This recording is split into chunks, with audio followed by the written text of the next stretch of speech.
Hey, Kelsey. Hey guys, sorry, I was getting rugged before I could even get on. It's like just slipping right from underneath me. It's so a pre-rug. excited to be here. Yeah, it's a pre-rug. Crazy. We're ready for your song. Sorry, my phone wasn't working earlier, but you can sing now if you want. My song. Well, I don't know if I should sing my song. We might scare everybody away, but it's a good Friday night. Let me just say that. It's a really good Friday night. It's a great night to be a Yondo. It's a great night to be at Josh's house, too. You got some little screaming ones in the background. Yeah, the little ones are just having a good time. They a toy that they wanted like showed up. Someone bought it for them, and they lost their minds. They were just like, "What?"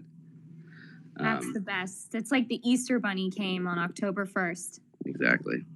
I love it. Thank you so much for having us. Sorry if you hear my dog growling. He senses people outside who are trying to ruin the Twitter space energy. He doesn't like it. He knows. Did you see his tie? If anybody didn't see his tie, you got to check my tweets. He put his tie on for Josh today. He's really excited about this Twitter space. If anyone doesn't know, I'm the crazy creative on the team, so don't mind me. I'm over enthusiastic, and that's why they have me here. I'm the hype woman. Very important position to be filled. I'm gonna pin that. It definitely. Yes, there he is, Sir Charles. All dressed up for our Twitter space. Yeah, and he's representing his with his peace sign tie because we're dropping the alpha on our partnerships on this call. So I'm super excited, and so is he. Woo. Let's go. Well, why don't we start off with love the Yondo team to introduce yourselves and say hi and kind of what y'all do, and then we'll start with an intro for the project. Beautiful. Well, thanks so much for having us on this fabulous Friday night. We are big fans of the NFT TGIF movement of Friday evenings on Twitter Spaces, and I want to thank you, Josh, for being so gracious and having me on stage a couple weeks back when I was just trying to dig back into what was going on in this beautiful world. So thank you for having us. I'll kick it off with a quick self intro, and then I'm gonna hype up the main men because they're the really exciting ones. But I've been a huge advocate of NFTs for 4 years now. I was very lucky to have been a sponsor of the Ethereum Waterloo Hackathon 4 years ago when I had a crypto project, and just so happened to meet these crazy hackers who were coding, this very interesting game called Crypto Kitties, and they had all these balloons, and they were wearing tie-dye shirts they made themselves, and I was like, what is happening? This is where I need to hang out, because hackathons, everybody's pretty serious, and these guys had balloons everywhere. So obviously caught my attention as they were very shiny, and I was like, what are you doing? And they had cats, and they're like, bring cats to the blockchain. I was like, what? You gotta teach me all about this. And Benny from Dapper Labs was so kind and sat with me for hours just explaining smart contracts and the power of them in this game, CryptoPunks, and how they were trying to kind of do a different thing. And anyways, long story short, I just saw the future. It all flashed in front of my eyes, and I was like, this is it. This is where the world is going. And all my co-founders thought I was totally crazy, and I was like, I am crazy, you're right, but this is huge. And I messaged my friend Bill Ty, who was an amazing investor, and he had taught me about Bitcoin back in 2014. And I was like, Bill, you got to meet these guys. They're onto something. They found a way to bring this technology to the masses. And Bill is a big energy guy, very karmic spirit, and he just loved them right away. And he said to them, I will invest in you if you find a way to do something for the UN SDGs. And they launched the very first NFT for charity, which is a huge thing for all of us at YondoMondo. But long story short, Dapper Labs is now an $8 billion company. I'm so proud to be an investor of Dapper Labs and a supporter of theirs and a friend of the team's. And so when I was approached to do an NFT launch, I was like, now's the time. Now is the time. So super excited. My background is in marketing communications. But I actually on the team, like I said, I'm really just the hype woman. We have a much better marketing team who actually does the day-to-day, because I'm kind of flitting around everywhere. I own an advertising agency. We run ads for the Grammys. We've got a number of large clients, e-com clients. They're our bread and butter. But when I heard that Jason and Jason were doing something, I was like, okay, I had to take a slight sabbatical from my agency, and I've got to pull half of my team and I've got to put them on this. And that's what I did. So Jason and Jason, welcome to the stage. I'm so excited to introduce you both. Jason Stroll is a friend of mine that back in those days from crypto, I hired him as a consultant. Smartest finance guy I know. Huge respect for him. And he's the resident skeptic. So just picks apart absolutely everything and finds all of the holes in any plan. And so when he messaged me and said, I'm doing an NFT, I was like, okay, awesome. And he brought along his friend, Jay Jacobs. They've known each other since they were 10 years old. And they both had incredible careers. Stroll on really sort of like the finance, business development side. He's so good at what he does that he has a Lambo that's coming in like a few months from now, and that's just one of his many cars. He's an alternative asset specialist. And Jay Jacobs, his BFF, is just an incredible product guy. I've never seen someone so dedicated at shipping product and quality and just understanding of everything that it takes to really get a startup off the ground. So I'm super honored to be introducing them both. And I think what they've done with this is so brilliant. And I've, as you can see, very much bought in. And I'm so excited to have Josh ask these guys some questions. Stroll and Jay Jacobs. Actually, Stroll, do you want to just say a couple more words about Jay Jacobs? Because there's also a little bit of alpha around his children's video game background. I think you could drop and just love on him for a second. Sure. Kels, as always, thank you for the overly charitable introduction.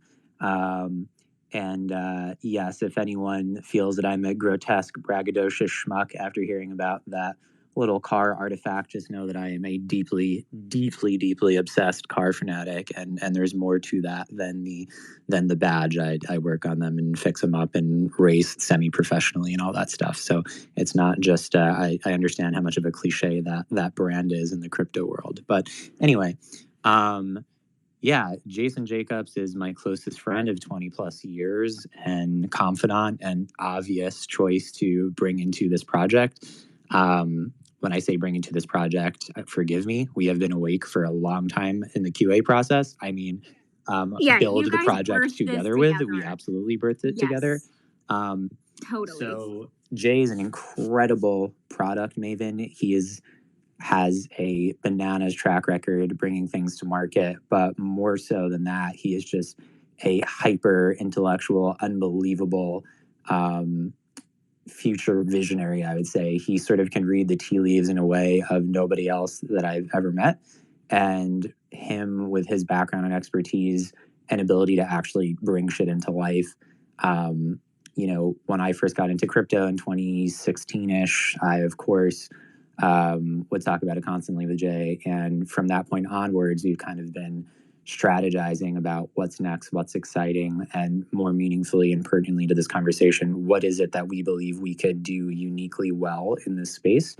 And Jay is the one, contrary to my linguistic misstep, it's really Jay was the one who identified that there is something brewing and something magical happening in the NFT space. And this was the time that we could join and we could create something incredible together. So I'll shut the hell up, which it will be a theme throughout this conversation. Please tell me when to do so, because I could be a little loquacious, and I'll hand it off to Jay. But he is the maven behind the operation for sure. I don't know why they keep me on the payroll at this point. I do my best, but You are the man, and Jay Jacobs, you can attest to that. Can you love on Stroll for a second for us all? Yeah, of course. I mean, for me, I think these guys have kind of described, I come at things with a consumer perspective, and it's my job to figure out like what is happening in the world and who is going to respond to what at the right time.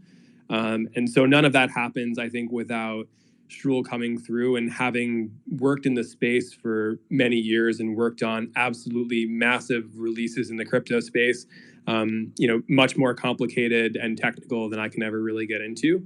But he's kept me abreast of what's happening in the space for a very long time, and I've kind of been cheering and rooting from the sidelines. And in the time before NFTs, when things were, I think, very exciting for a bunch of people who are working on hyper technical things and building DeFi and all of these protocols and stuff, like that's all great and grand. But I think when things get a little bit more consumer friendly is when our big strengths kind of, and mine especially, come to play. But again, only because of Strul's intense skepticism and ability to assess and ascertain what is actually really happening and what the true and honest main differentiation points exist in the space right now and moving forward. Like without him being able to really explain and dive in all of that stuff, like what I do is essentially useless. So I think what's really cool, and we've each talked a bit about each other,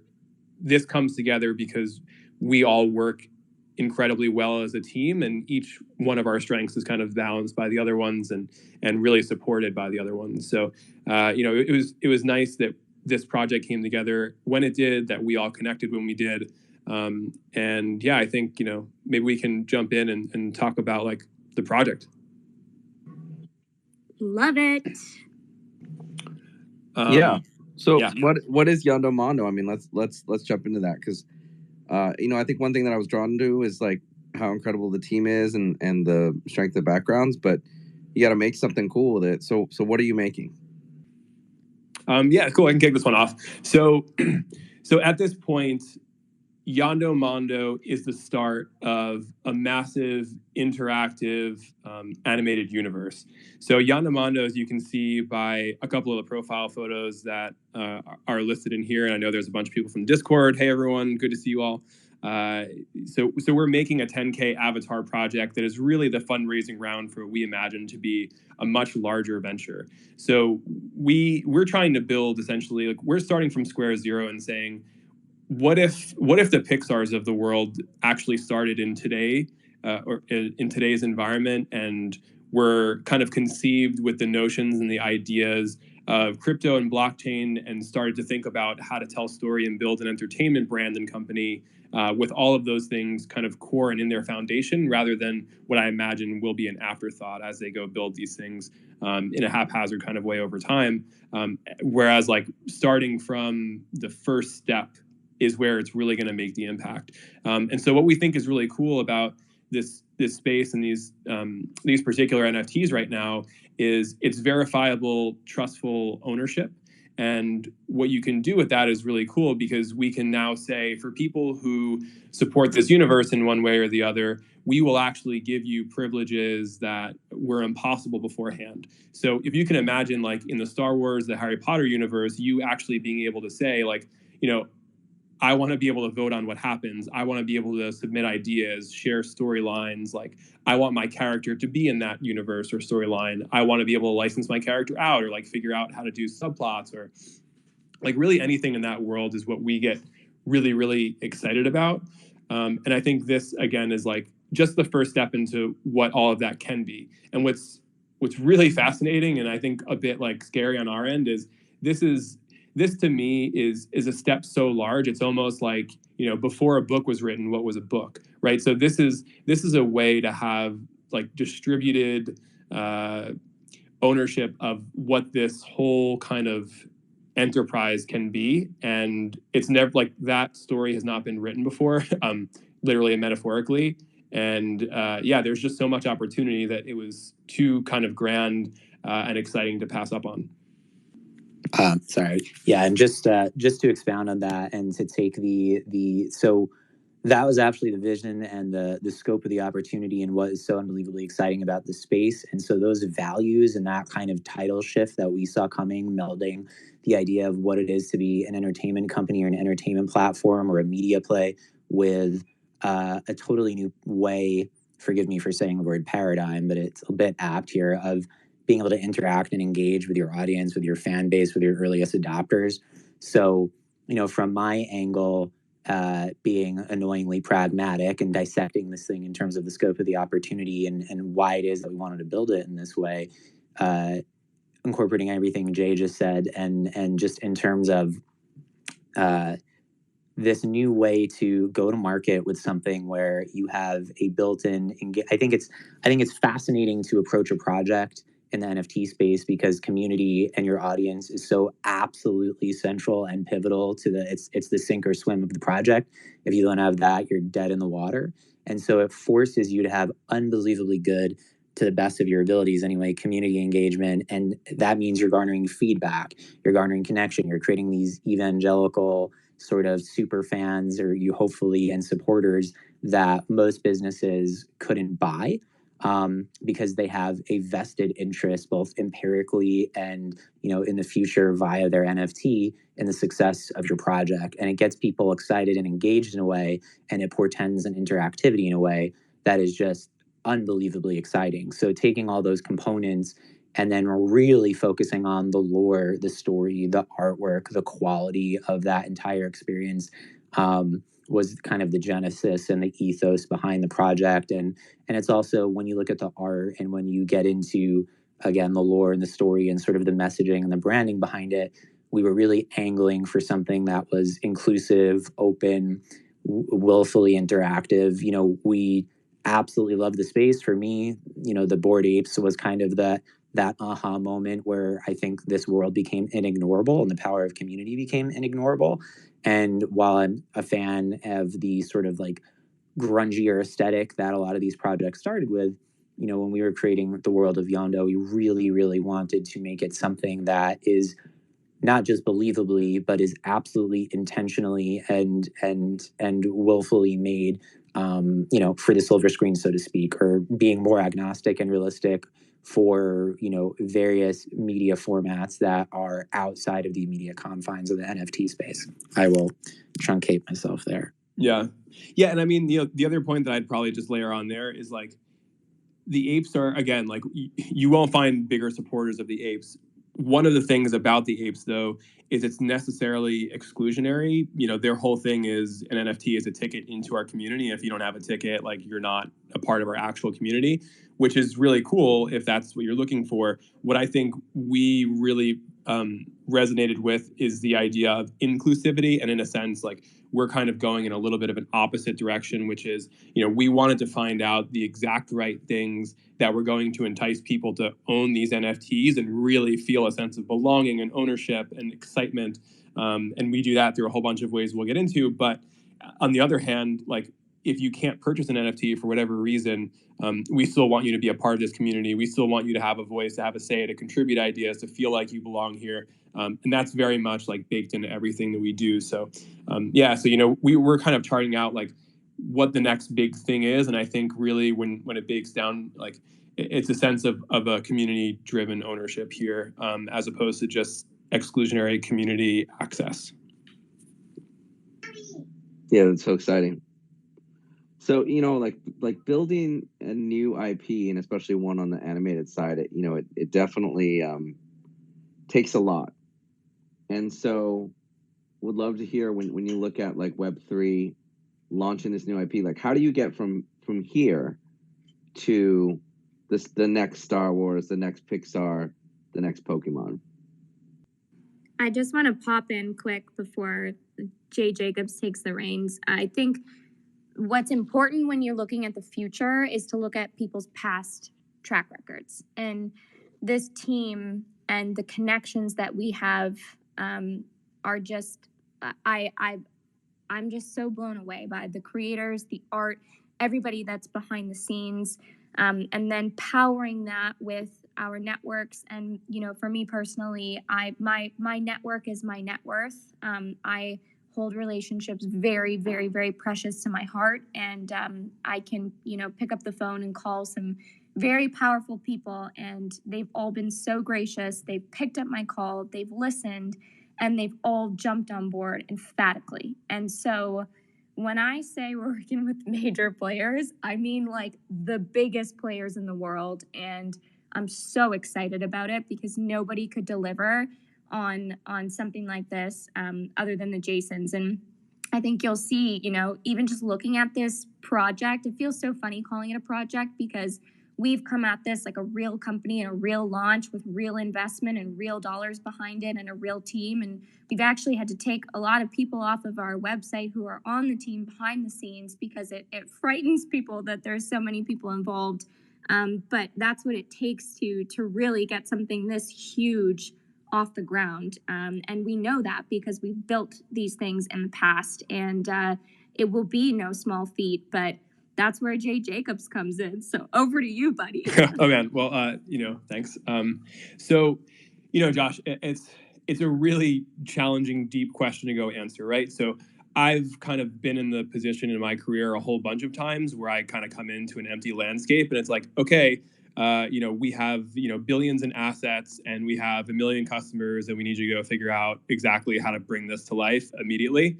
And I'm like, okay, great.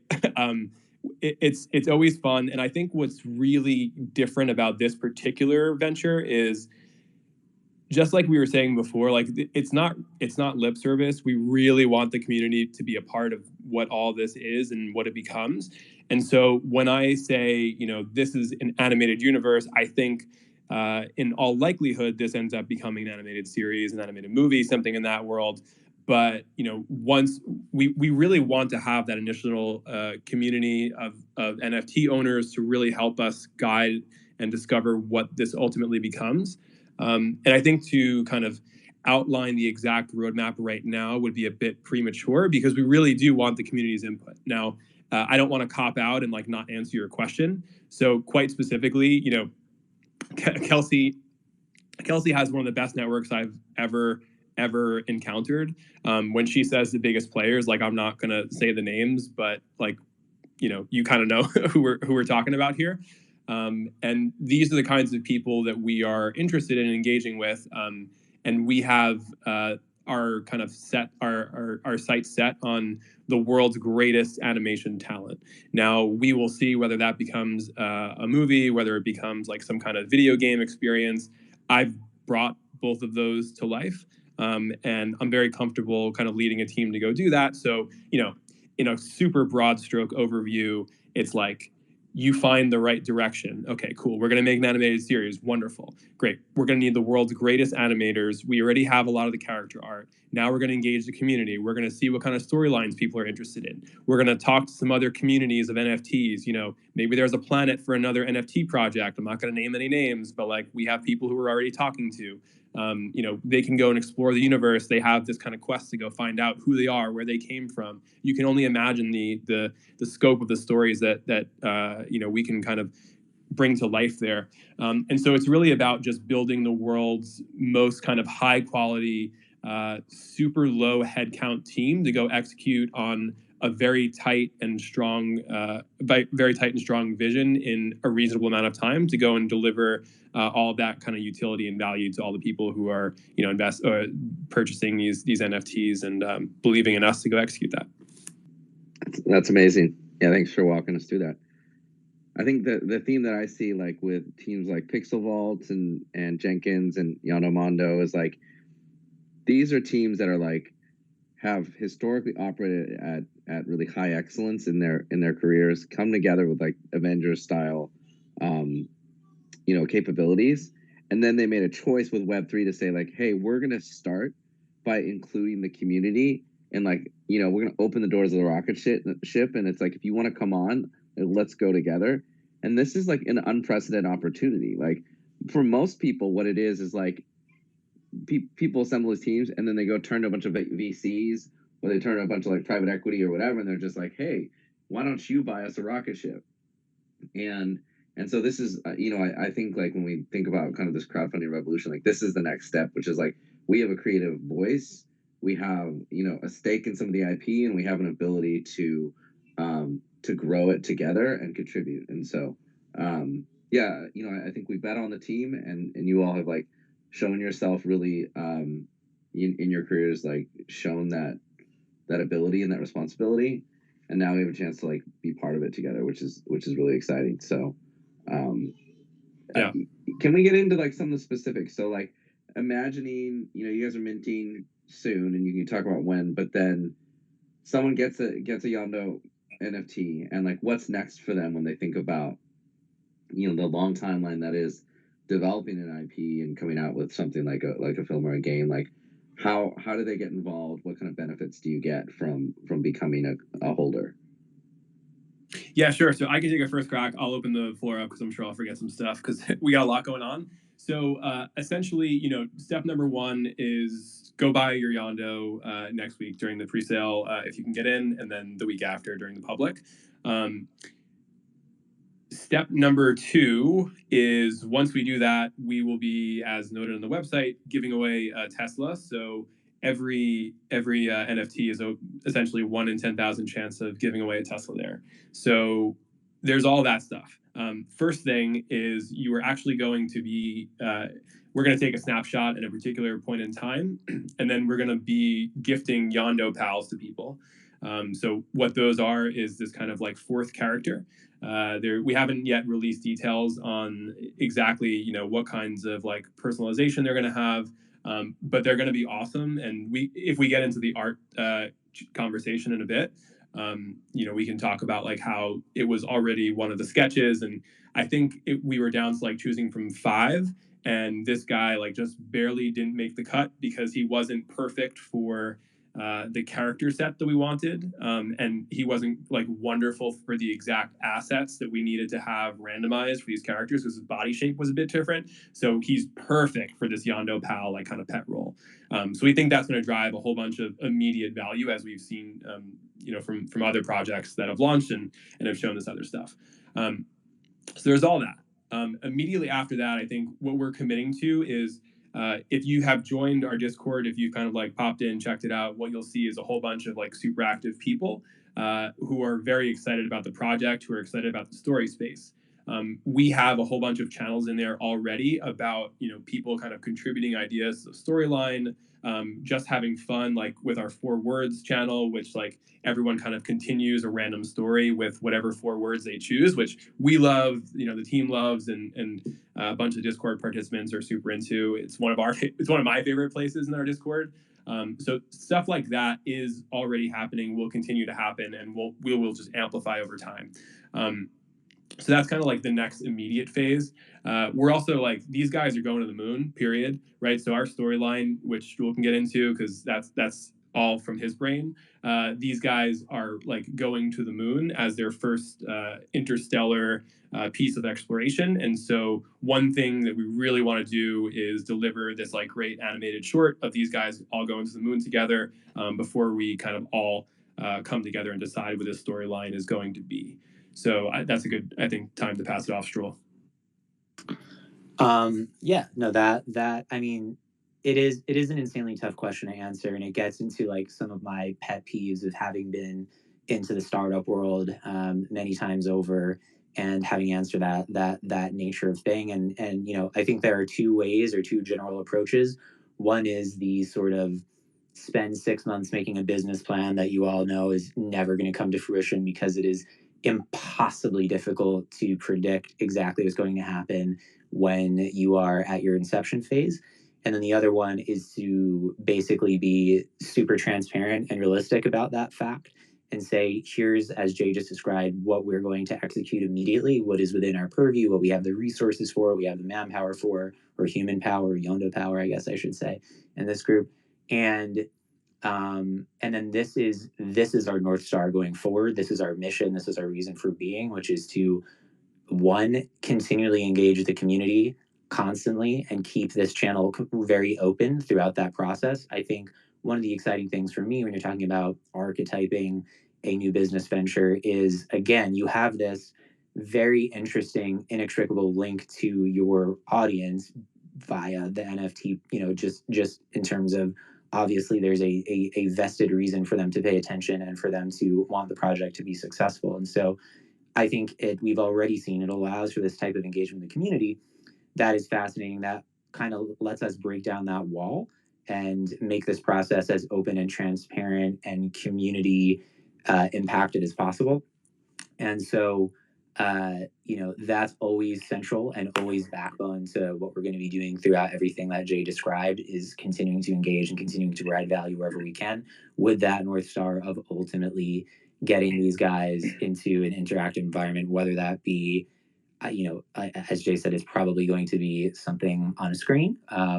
It could be something controlled by a gamepad of sorts, but those are the two areas that we think are most likely to happen. But you know, you find yourself in this place, at least for my brain, where you want to utterly confidently say this is exactly where we're going. But when it looks like building a roadmap and being transparent with the community who's brave enough and awesome enough to get on board at inception, I'd rather take the hyper transparent approach and say this is exactly what we're building towards. This is why we're going to get there. This is a team that's done it before and knows how to do it again. These are the challenges we have. Here's the value that we can provide right now, and this is where we're going. And it's probably not going to be exactly what we think today, but we're damn confident it's going to look similar, and we're going to be able to make it happen. Now, as far as I think there is a desire to go in the story of the direction of the story and explain. Well, let me just say a quick Yeah. little bit here, and I don't want to drop too much alpha at this point, guys, but here's what we can kind of publicly commit to. Building an animated TV series, as you kind of alluded to, Josh, it's challenging. It's not gonna be like an overnight thing. What I can absolutely commit to and promise is that, after we sell out, if whatever kind of long-term thing that we're going to go build, I personally guarantee that we will be providing lots of value through additional, like gift NFTs, like additional character sets. I don't want to commit to exactly what they'll be, but I promise for the people who choose to get involved with this universe, we will absolutely have things for you that will continue to distribute value. Yeah. I just want to pop in real quick with the digital side of things. As I said earlier, run an advertising agency. Our specialty is really growing e-commerce companies, so we're very comfortable and confident with Shopify. So we have some amazing merch that's dropping, and people will have the ability to get their Yondo on said merch, which is pretty cool. And nobody else could get that on the merch. We'll also be doing plushies, and the plushies are meant to really bring in a vast community and get people really excited about YondoMondo as a brand, because we look at this as being just a total consumer facing, like, fall in love with these guys, and then if you're interested in Web3, great, come and join us in Discord, but you don't even have to be to fall in love with the Yondos, and I think that's what's so wonderful about them. So from like a really, from an early on perspective, as you guys can see in the roadmap, tons of merch. It's just like, it's low hanging fruit. It's fun. If you've seen in our Discord, we've shared some some visuals of some plushie samples we've gotten. We've even sewed a dollar ourselves just to have a Yondo around the office. But it's, where we have proven as a team to be able to sell and make both digital products and then physical ones that just bring a ton of joy. And that's what it's all about. And Kels, like, one more thing that, I think is important to talk about here, which I'll just flip over in a second. So, Josh, you were talking about, like, how am I going to be involved? I think maybe a little bit kind of asking people, what value is going to be driven or derived by just owning this before this animated series is out. And aside from the things we've already talked about, which I think in a sense is a little bit more specifically personal value, there's an incredible amount of work being done on all of our ends, Kelsey most specifically at this point, to derive value for the world at large and just the community of people, of human beings on the planet today that are not Yondos. But Kelsey's been driving a lot of these efforts. We all feel extremely strongly that this is not just going to be a company that is going to be there and kind of building this entertainment stuff, but there's really human-centric values underlining everything that we do. So Kels, maybe you can talk a little bit about some of the charitable stuff that we're doing too. Yeah, I'm super excited to announce on the Twitter Spaces for really the first time. We have a huge press release that's dropping Tuesday morning. We just have a couple more people that want to get in and say some fun stuff on this release. And Tuesday is just the best day for media. We also want to give an exclusive. But we are partnering with the Fifth Element Group, which is an amazing group of executives. They basically act as an advisory board of people that have the most powerful contacts in the world. And I just want to give one example of an activation they did last year. They really connect a corporate to charity to brands and create these huge omni-win opportunities. And I met them through the United Nations. I was really lucky to be invited to the UN as a guest, and then honored with an award for my work for just developing female empowerment through financial technology, and really being sort of early in that space as one of the only female cryptocurrency founders in the world. And I am just so lucky to know these folks. They're incredible, and they are extremely high level. They are apprised of philanthropists. One of their founders is an astronaut Colonel Ron Garan. He is just one of the most incredible people I know. He's been to space, so he's in great shape to guide the Yondos, which is fantastic. And I think it's the first initiative I'm extra excited about, because a few years ago I was contacted. I honestly thought it was a joke, thought it was a scam, because I get somebody reaching out to me who says, Ryan Lewis and Macklemore need your help with their tech company. And the same day Akon was trying to get my help too. So I was like, this is a joke. Someone's punking me, but it wasn't a joke. So I worked very, very closely with Ryan Lewis and his family, specifically his dad Scott, who is incredible and really guided Ryan Lewis and Macklemore through their crazy indie music career, and Grammy wins, and just blowing up overnight as kind of the world's first indie music sensations. But what Ryan really wanted to do when he got famous, and inevitably had all of the abundance that came with it, was give back. And his mom, Julie, she was diagnosed with HIV in 1984 when she was giving birth to her first child.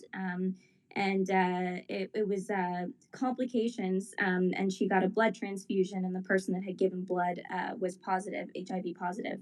What's super unique is her brother, who is a part of the LGBTQ community, also was diagnosed with HIV at the same time, and they have now lived for over 30 years with HIV/AIDS, and become global spokespeople, not just for that, but for health and for healthcare as a human right. And they founded something called the 3030 Project. They actually completed their 3030 project, which was to build 30 healthcare centers in 30 different rural communities.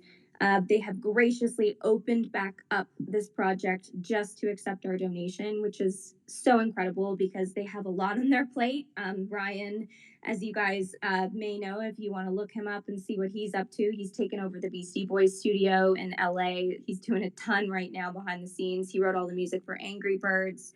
There's some really excellent wins. And his dad Scott is the president of Fifth Element Group, who I introduced to the Fifth Element Group, and we're very, very close, dear friends. And they activate at places like the United Nations, at Davos, different conferences around the world. They hold gatherings for family offices, and really teach people how to make impact. Oh my God, Cosimo de Medici just liked my tweet. I'm sorry, everybody. That's big news. Congrats. I still think that's fabulous. That's thank you. This is a Is moment that really for Snoop? me. What did we decide? Is that literally Snoop? I think it's Kathy. It's Kathy Wood, man. All I'm right. telling you. I'm putting my money on that. Anyway, so incredible folks, and they're throwing their names and their network behind this. And I'll just give you like a little sneak peek. Ed Martin, who is their one of their executives and a co-founder, one of his best friends was head of CSR for Disney for a number of years and sat on the board. And these people, they text their friends just like we do. So there's a lot of exciting stuff happening, and we're so pumped to not just be giving away $30,000 to 30/30 at 30% of our sale, but also working with Fifth Element and perpetuity via smart contracts. So 5% of the 5% royalties that YondoMondo takes will go towards the SDGs forevermore, and they will help steward. So every quarter, the community will choose a different sustainable development goal. There are 17. Pretty much covers all the human interests, which are also happen to be the Yondo interests. So it's fantastic. And the community will get to decide. And so each quarter we'll kind of shift what our efforts and initiatives are, and we'll create custom Yondos to support those. The 3 charities that we've started with are 30/30, like I mentioned, and that's in honor of Stroll, and kind of we'll talk a little bit about that after. But Stroll, and then we're doing Hilarity for Charity, which is for Alzheimer's. I am a caregiver for my 64-year-old father who has early onset Alzheimer's. So it's a big part of my daily life. And Charity Water, which is a Jay Jacobs pick. It's a charity he's supported for a long time, and it's just something that really unites us all. No matter what you are on this planet, you need water, and the Yondos do too. So that's how we're kind of starting, with some amazing charity auctions. We've got some even more incredible partners than Fifth that are coming down the pipeline, and we just are so excited to use this as a platform to really bring people together. And it's so great for the UN SDGs. It's so colorful, and the UN, I've worked with the partnerships office for 4 years now, helping them better understand blockchain, cryptocurrency, fintech, and just different opportunities of how they can engage with brands. And this is exactly what they want, to teach through media and to really get the world involved in a way that makes the SDGs more digestible, because I feel like it's a big concept. But if we just come out and say, like, hey guys, we're going to support healthcare, I feel like people can get behind that, and we'll do it in bite-sized chunks where the community can really feel like they've owned that impact and they can see it right in front of them. And if you go look up Fifth Element Group, you'll see they do a lot of big stuff with a lot of big brands. So those brands are around the corner too. Yeah, thanks for that, Kelsey. Yeah, I love. It's just very clear from talking to you all that like the social impact and the cause element is like, it's not like an afterthought like some projects where they're just like, oh, let's raise some money and we'll make ourselves feel better. We'll just throw some money at whoever. It's like, this is something that's very meaningful and very well thought out, and very much an essential part of what you're all doing. So really appreciate that, and have a lot of respect for that. Yeah, I was gonna say too, like, I think that when we went over the roadmap together, what I saw is like actually you all were practicing the whole like under promising, like so much ambition, yet making sure that initial roadmap was just really clear targets like early on.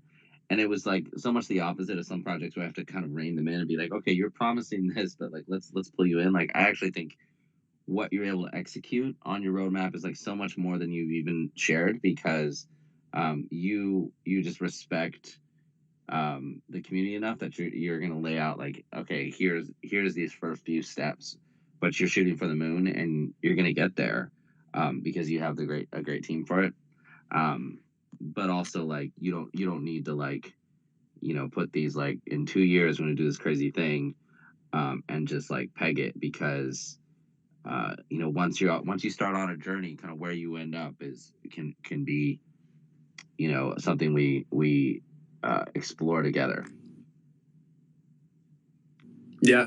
I think it's spot on, and in a couple of ways. I think the first and most important piece is we're just like I don't know, allergic to those.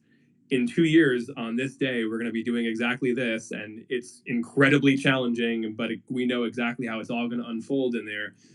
So I think just in our own personal experiences, those kinds of things just ring as a little bit, I don't know, I don't want to call them untrue or false, but ambitious and really challenging to deliver. We're in our 30s, we're not 20 somethings or these young bucks who are in their teens. Like, I love their ambition, but we've been around the block a little bit, so we know to be a little bit careful. Yeah, and I mean, listen, Josh, like it would have been much easier if we wrote out this roadmap and we're like, we're going to do this thing and we're going to promise this and that. But we're in this for the long haul. Like, this is not a short little sell for us that we're just going to flip and rug. Like, we are in this for the long run. We're putting our real names, our real faces behind this, and the absolute last thing that we ever want to do is start promising things that we know that we're not going to be able to deliver on, or that we're not going to deliver on 100%. Like, right now, we're super laser focused on delivering the world's greatest NFT art and project. And we're getting this out there, and it's happening to start with next week. And we're super pumped about that release and our public sale. And then, as you said, like, we're not kidding about community driven. Like, it's built into the very fabric of what we're doing. And we really want to define this with our community of people who have a say in it, who have a vested interest. And we're going to work this out together. Like, I think what's cool is it's a little bit mysterious, but all these adventures are. And just like these little Yondos are on their fun little adventure, like, we're on a human adventure together. And, we're so excited to go see where everyone kind of directs us. Yeah, it's never been done before, so it's going to be a fun ride. Yeah, I want to open up to some questions. So if you're down there, feel free to request, or if you're not able to speak, you're welcome to at one of us on Twitter and just ask a question. But feel free to pop up if you'd like to chat with the team. So I guess some people might be asking, like, okay, so join the Discord. What's the best way to get into pre-sale if someone's interested in being a part of this ride? Yeah, so joining the Discord is the way to get in on the pre-sale, and then being active and engaging on there. So for this first pre-sale for the Whitelist 4 opened today, actually. We were giving preferential weighting to our first 2,000 Yondos. And then as the list gets filled out and as spots are open, it goes based on sort of participation and engagement. So the best way to become part of the pre-sale is to engage with us on Discord, share your thoughts, and reach out and add value in whatever way you are interested in, or in whatever way that you see fit. But the whole thing, and we would be insane not to try to reward those who are engaging most and interacting most and driving community the most. Yeah, and I think, like, another, there's a couple layers to this, Josh. It's kind of like, the eternal, like, how do you do a good pre-sale question. We thought about this a lot. We had a whole bunch of discussions with our entire team. I think we came up with a couple of top level things that we really wanted to make sure that we addressed. The first of which is the first people who are supporting us, full stop. Like, we're backing them. We got them. They're on the pre-sale, and we're making that happen for them. So that's one of the things. I think what Stroll was kind of mentioning is, part of our success is people being active and engaging on our Discord. We want to encourage a vibrant and excitable community, and I think that's one of the ways that we really want to make sure people will get on these whitelists, and that will absolutely be happening. And then the third piece is, like, we want other people. We want, like, good people bring other good people, and so we want other good folks to come in. So one of the additional ways that it's not part of, so we have 3 different whitelist, like, pre-sale periods. The first of which launched today. We're going to close up that list in a little bit, and then we're going to open up some new ones over time. And so for one of those lists, we're going to reserve a certain number of slots for anyone who invites 5 people who they think would be really good adds to the community. So you guys can keep an eye out for that one. But the thought is, let's bring in like-minded people who are going to contribute, and not just have, like, a blind invite as many people and go spam everyone to go bring people to our Discord, but, like, let's have a warm community of people who are in this together. We're all about vibes. in case you guys couldn't tell. We're like big vibe people. And I mean, Kelsey's avatar is vibing pretty hard to me. Oh, I just love this one. It's like, it's me as a Yondo.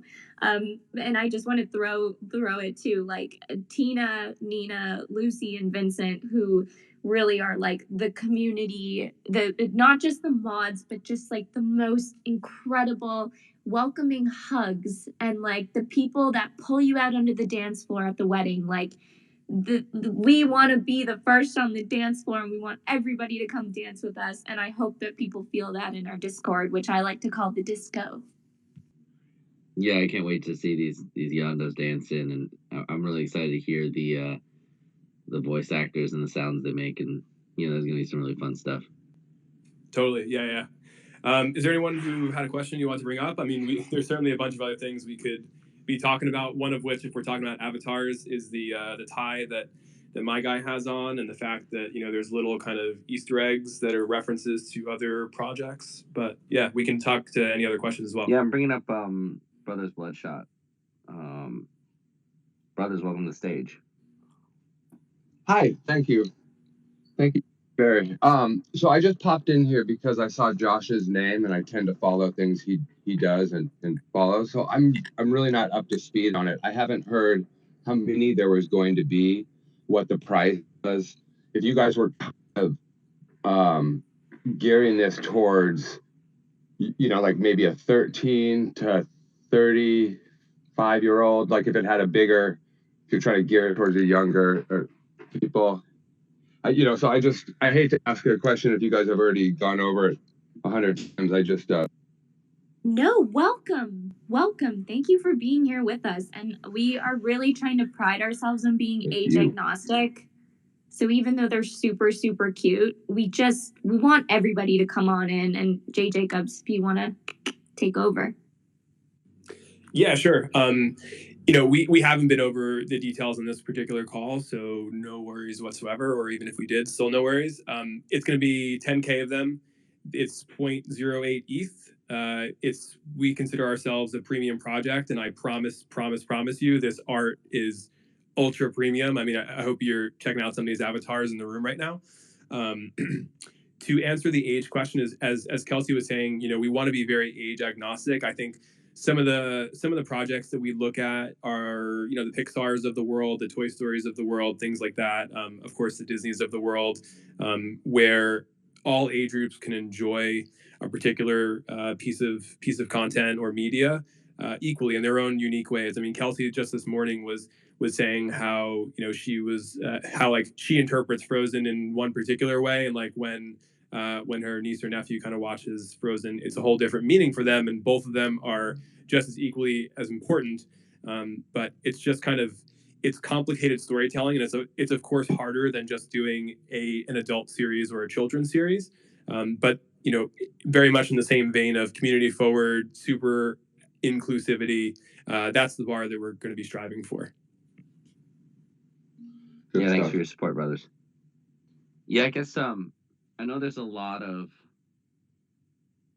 mystery to still be unpacked, and even some to be decided as a community. But is there any lore you can share about the different characters, like where they come from and why they look the way they do, or what makes them who they are? Stroll, you Walt Disney, you. Yeah, happy to go into some of the backstory and share some Easter eggs. So, in terms of as Jay was just explaining, we wanted to make a world that had universal appeal. We kind of got into it before, and how that sort of blends within the whole ethos of the project, and giving it the legs and the breadth to appeal to brands and charities and things of that nature. That we've already gone over, and sort of be ready for that next phase that we're building towards, and ultimately being a media project and building out an animated universe. And so central to that was building out what we thought was a really rich story. It's certainly inspired by my sci-fi addled youth. And, I could go on a whole spiel about the psychology of story and why sort of fiction and fantasy is so central to the human condition. but suffice it to say, we wanted to create something that was captivating and universal. And so when we looked at where we were at this time and place when we started thinking about this project, it's, unfortunately, we're still in the depths of a pandemic. People were isolated, lonely, sort of very bifurcated and angry. And so we wanted to make something that could blur those lines. I think cute is a great way to bring people together, and that was a very willful decision. And it's hard to do age agnostic cute, and we really strove for an aesthetic and a design that would have some of the universal appeal that the best projects have done. Toy Story was mentioned, and that was kind of an inspiration of something that means different things to different people. But a really crappy way to sell a children's movie is to make it horrible for the parents to watch, and vice versa. So if you're trying to make something that is sort of effusively positive and inclusionary, you want to make it as broadly appealing as possible without being generic or stale. And so, again, inspired by sort of the Twilight Zones and Star Treks of my youth, which was a very big part of taking a weird, unhappy child's angst who couldn't stand school and making that time in life palatable. Those were hugely important to me. And so, broaching really, really big topics in a way that doesn't piss people off, I think, is one of the great successes of good sci-fi and good storytelling. And so in terms of the YondoMondos, it's set thousands of years in the future. What happened in the past is kind of ambiguous, but it's clear that the Earth is battered and bruised. But these interesting little creatures have begun to bring it back to life. And in that intervening time, they've created a society that we join on sort of the precipice of space travel. So if you capture that great, exciting moment of the 50s and the 60s when sort of the whole country was working towards this unbelievable endeavor where, the average smartwatch has more computational power than the space shuttle did, yet we were able to get into space and onto the moon. And you can imagine what the excitement then was like. And so the Yondos are going through that. They're right on the precipice of this. And we're joining them for their first launch. And that launch is instigated by a foreign object that landed on Earth.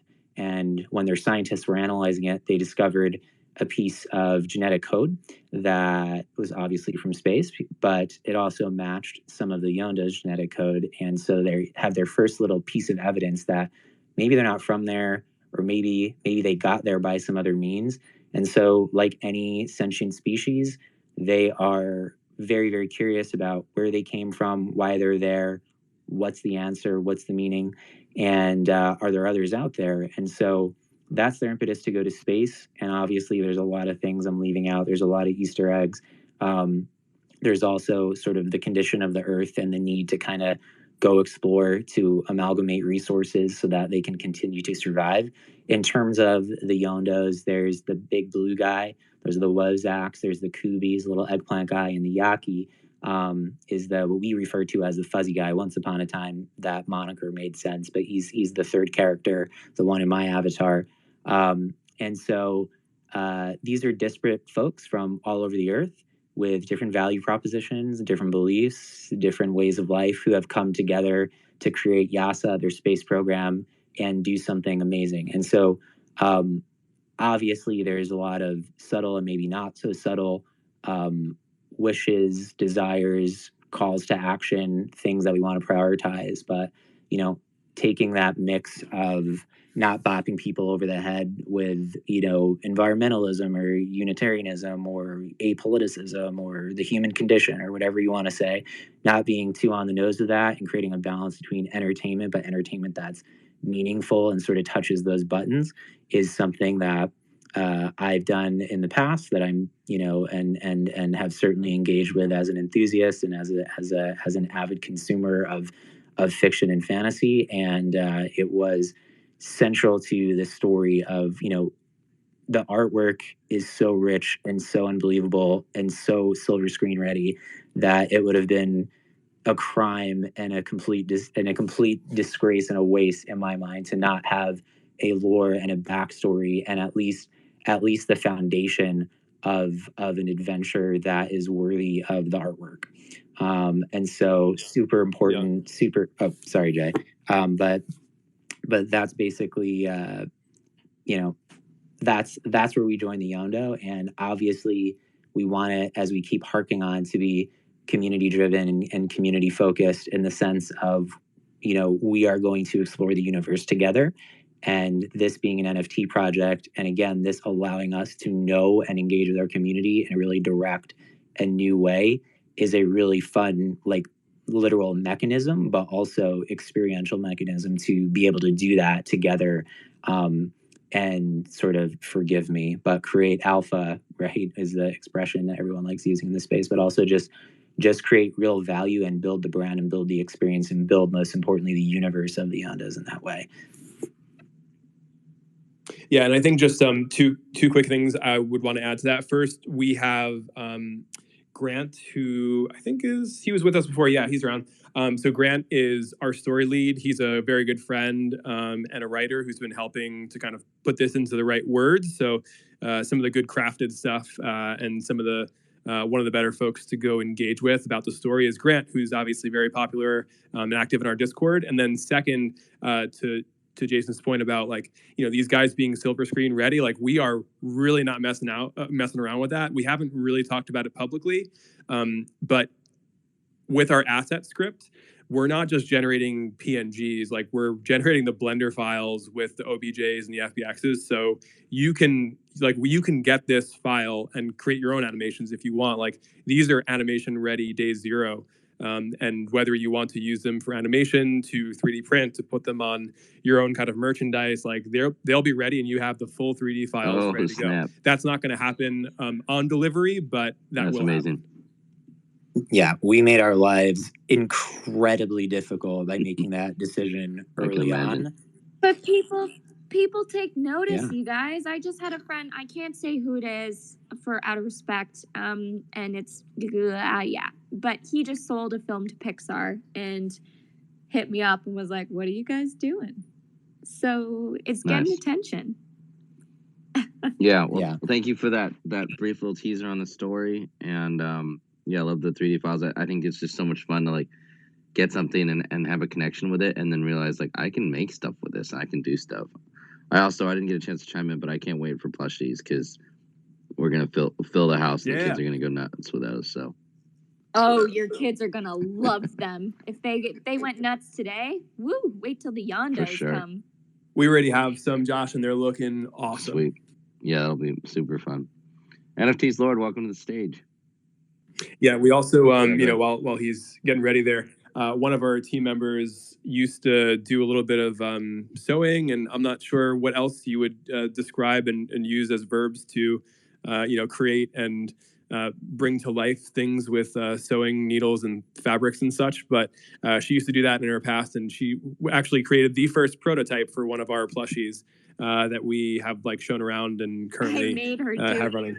I took her to the craft store. I bought a desktop sewing machine because she let it out, and she was at the office. So Lucy, shout out to you. She literally made this Yondo, and we were just killing ourselves laughing because she used way too much fabric glue. So we had to add sunglasses to him. So funny enough, the one in my avatar is the one that we made at the office, and we put a scarf on him. I'll put pictures on my Twitter. It's too funny. But we're so passionate. We were like, we can't wait for the samples. We're sewing one ourselves. I love that. I used to collect the ugly dolls because they those were so fun. And nice. So these will be a great vibe.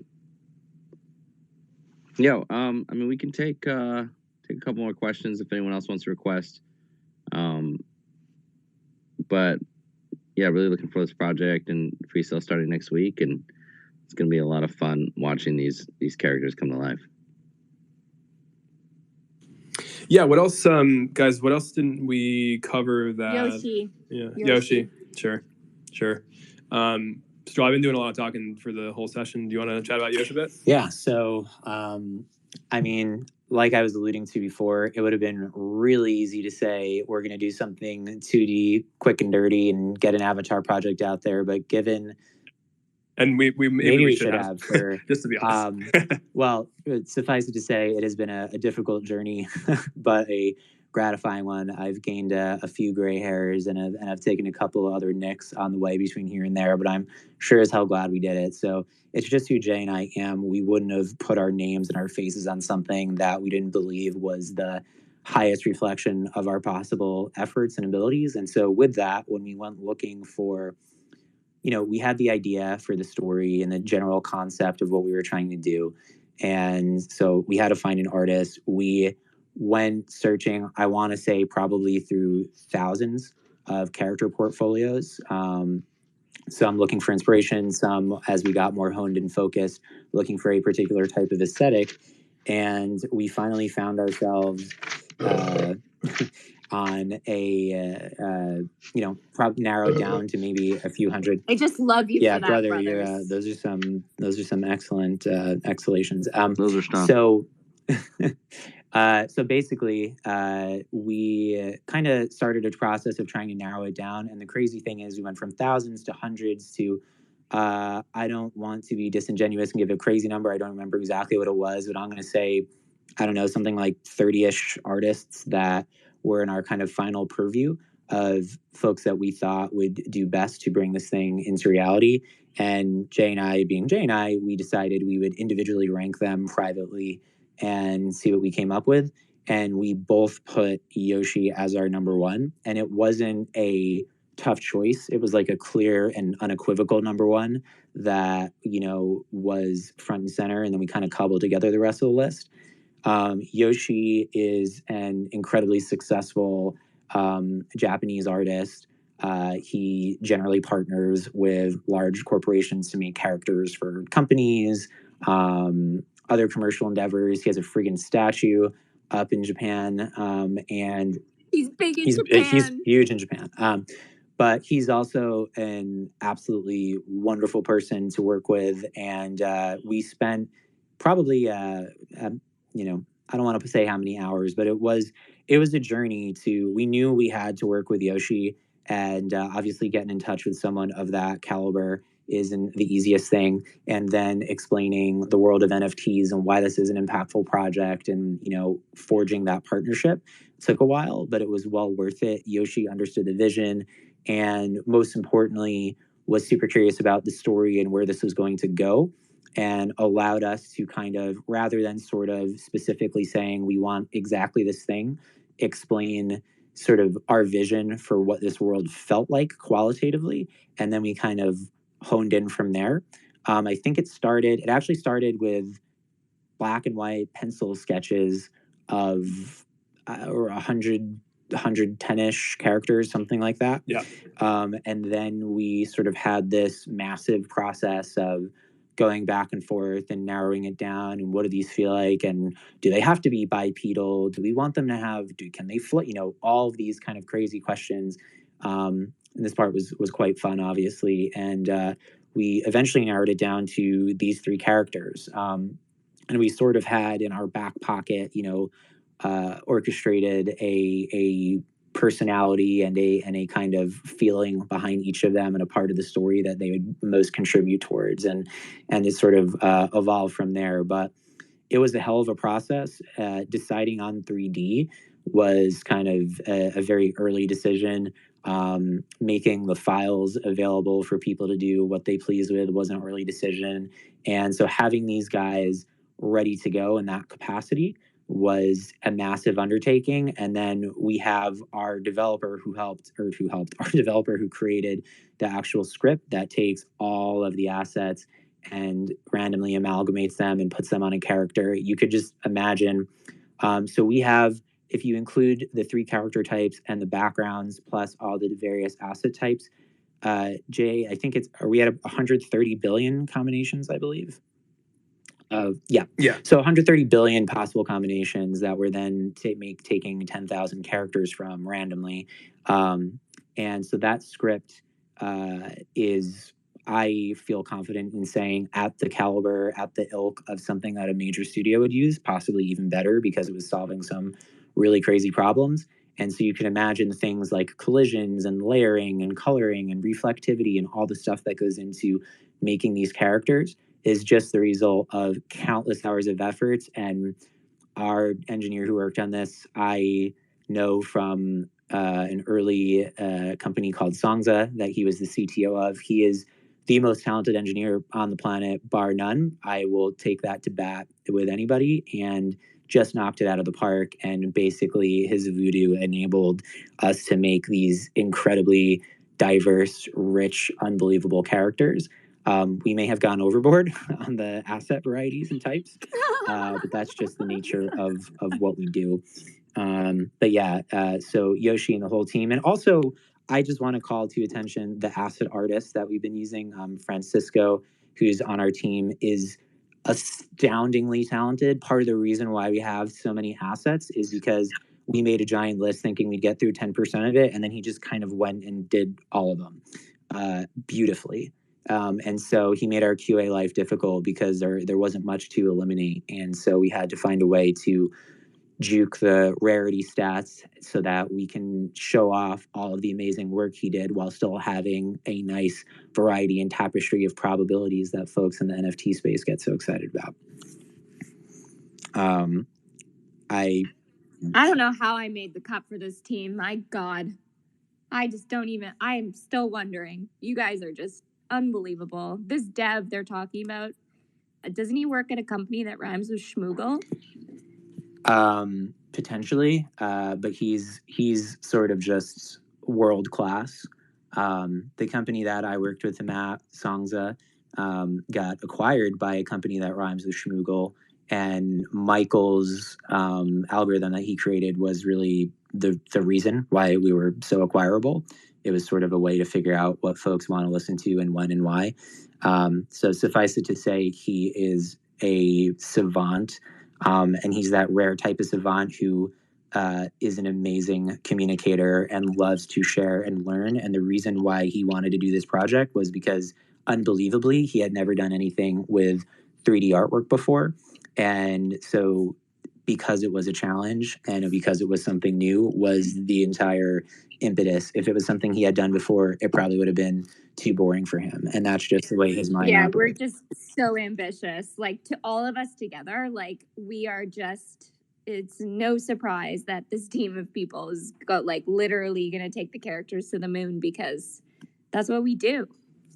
You guys are like the group project in high school that, like, goes way above and beyond. And shows that, like, you know, we're supposed to make whatever. It's like, we made a full 3D model of the planets, and everyone else is like, 100%. Still trying to figure out how to glue together. But I respect that. We're the nerds, though. Like, none of us fit in high school, as I'm sure you can imagine. And it's actually nice to stand out now these days. I feel like coming together as a group of misfits. You know, it's so punk rock to us.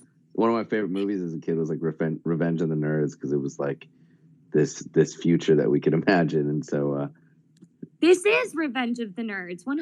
These are the nerds taking revenge. Sweet. But it's a really kind and gentle revenge. So it's like revenge vibes. Sweet. Well, yeah, last call for questions. It's Friday night. I know we all love just hanging out on here, but I also just want to release people too if they need to go. But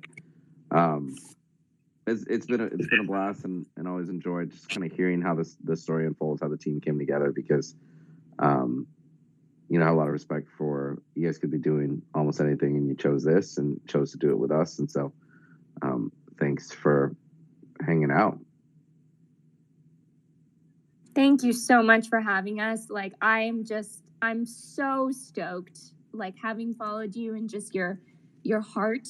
I'm so stoked you're on this journey with us. And I know the Jasons, like, I mean, they're even more stoked than me, which is hard to believe because I'm, like, the most excited person. And brothers, I'm still laughing at your burps. I, like, literally had to turn my mic off because I was laughing so hard. So thank you for making my night. That was impressive.